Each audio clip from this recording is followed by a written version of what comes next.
diadeke ya sedih. Jadi kok pangan. Saya buka sing disawang kene munggah lho. Kowe kepengin ngerti karo aku kok. Sampean iku sapa? Aku Joko Kemudu. Joko Kemudu. Oh, sapa? Pintu cikat. Adine diajeng Roro Mundur.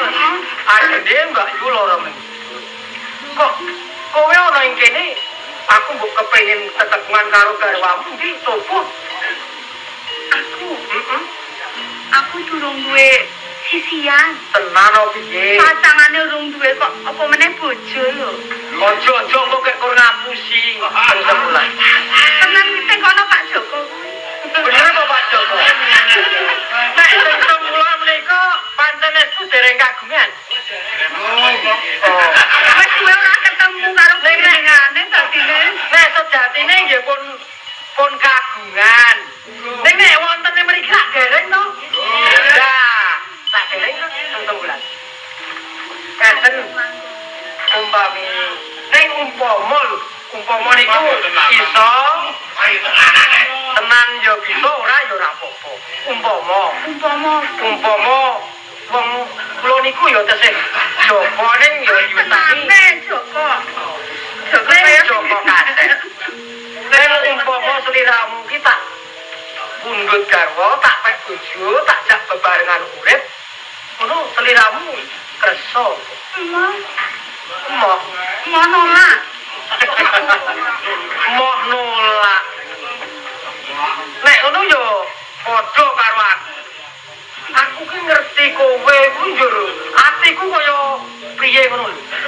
Umpamane ora iso ora setaketan karungmu ya ora apa-apa kok. Ning iso dadi bojone. Wong lagi sepisan ketemu kok njur nelakake rasa tresno lho. Ya ora apa-apa to.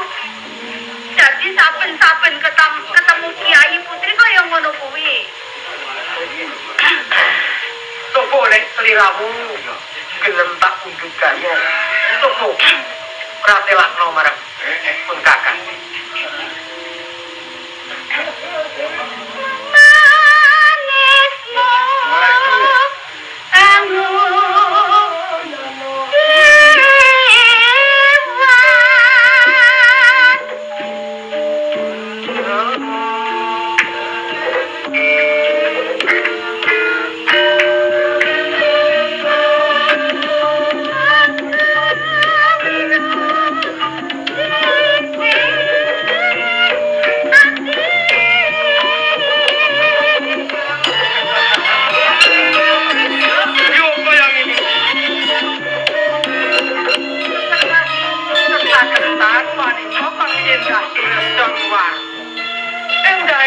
Sesuk aku wis bisa kasumbadan widodo kawe kepengin. Kalau sing gunang kae. Gunang kae kan yo sing Joko. Sing Joko, Joko-Joko. Dasar inang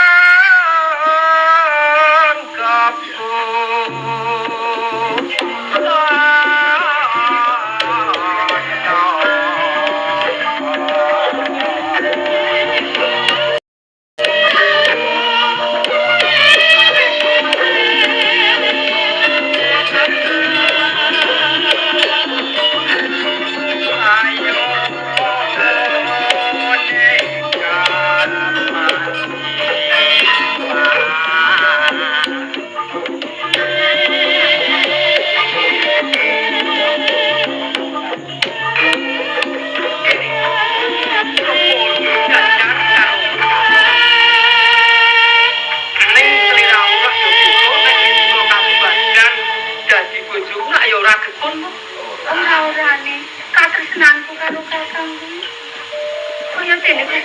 Ya, podo karo aku. Piye?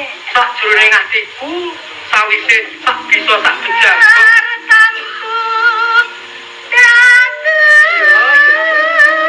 Ya kaya ngene iki. Sing jenenge wong. Kadung tresno.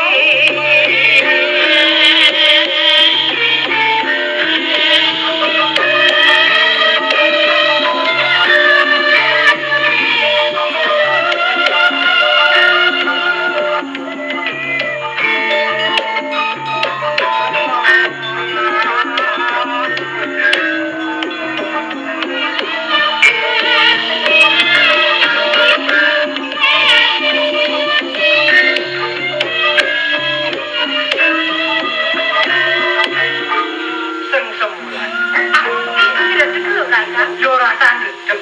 Iki mung yo Atiku kanca ki Pak. ratapan. Kelapa muda satu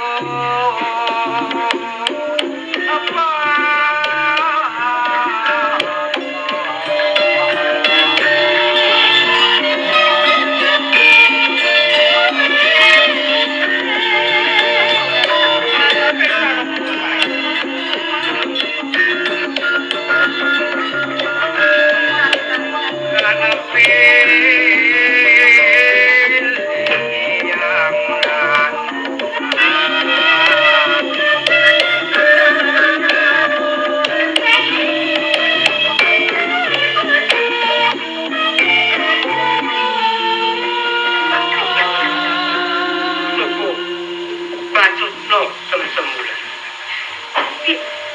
Ada nek kiai kakung to sing mungkasi ngono lho Kak. Oh, ngono to. Ya.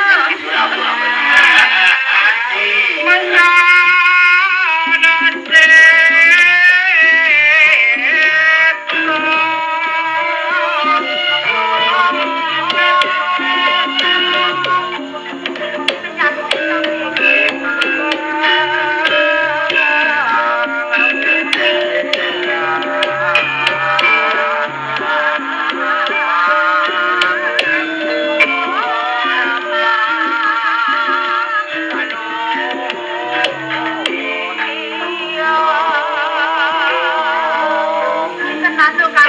Tenan semsono. Yo, aku lae mandak sing batin ora bakal marang sliramu. Kok koyo ngono. Iki kowe iki